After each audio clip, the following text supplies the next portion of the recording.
कुछ हफ्तों पहले न्यू यॉर्क से शुरू होने वाली तहरीक ऑक्यूपाई वॉल स्ट्रीट या वॉल स्ट्रीट पर कब्जा कर लो अब वाशिंगटन की सड़कों तक आ पहुंची है।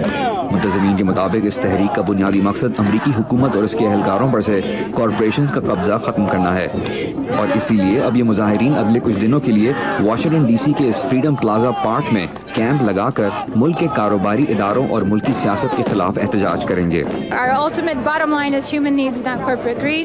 वाशिंगटन DC से ताल्लुक़ रखने वाली मार्गरेट फ्लावर्स एक डॉक्टर हैं मगर बेरोजगार हैं और आजकल मुख्तलिफ इदारों के साथ रज़ाकाराना तौर पर काम कर रही हैं। मार्गरेट इन मुजाहिरों को अदम तशद्दुद पर मबनी एक गैर जानिबदार जमहूरी तहरीक का नाम दे रही हैं।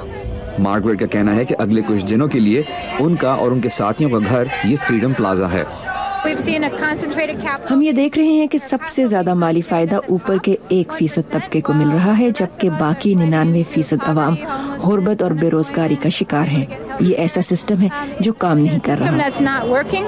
केविन जीज जिनका ताल्लुक रियासत मैरीलैंड से है और इस तहरीक के मुंतज़मीन में से एक हैं, वो कहते हैं कि वो लोग जो इस तहरीक को बगैर किसी लीडर तहरीक का नाम दे रहे हैं, केविन उनको बताना चाहते हैं कि इस तहरीक में सारी अवाम लीडर है क्योंकि इस एहतजाजी तहरीक का सबसे बड़ा फायदा अमरीकी अवाम को पहुंचेगा। आप जो यहाँ फ्रीडम प्लाजा और सारे अमेरिका में होता देख रहे हैं, ये एक अवामी तहरीक का आगाज है।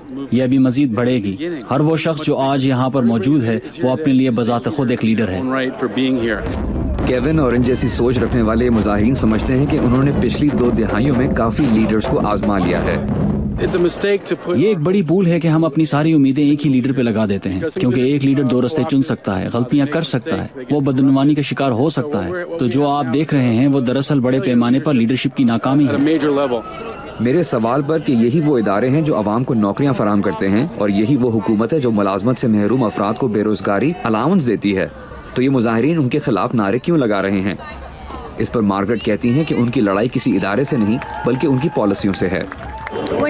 हम कॉरपोरेशंस के खिलाफ नहीं हैं मगर उन्हें ऐसे अंदाज में काम करना चाहिए जिससे आवाम को नुकसान ना पहुंचे।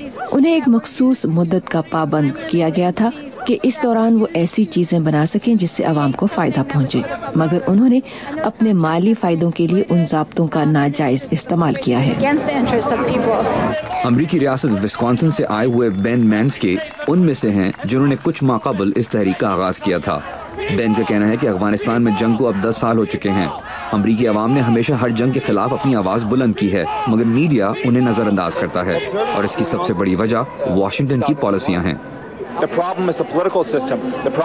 मसला ये सियासी निज़ाम है और बड़ी कॉरपोरेशंस इस निज़ाम को चला रही हैं और जब तक अमरीकी अवाम जो कि अच्छे लोग हैं, जो अच्छे इक़्तिदार रखते हैं, जो तनव्वुर और जमहूरियत पे यकीन रखते हैं, जब तक अवाम इस निज़ाम को नहीं चलाएंगे तब तक उनकी अच्छाइयाँ हमें हुकूमती पॉलिसियों में नजर नहीं आ सकती। केविन जीज का कहना है कि अभी ये अवामी जंग सिर्फ शुरू हुई है और आने वाले सालों तक जारी रहेगी।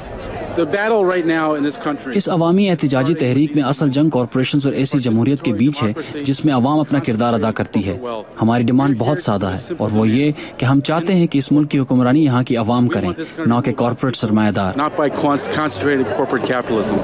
ऑक्यूपाई वाशिंगटन DC या कब्जा कर लो वाशिंगटन DC में अमेरिका के हर तबके के लोग शामिल थे, चाहे उनका ताल्लुक वियतनाम की जंग से हो या इराक या अफगानिस्तान की।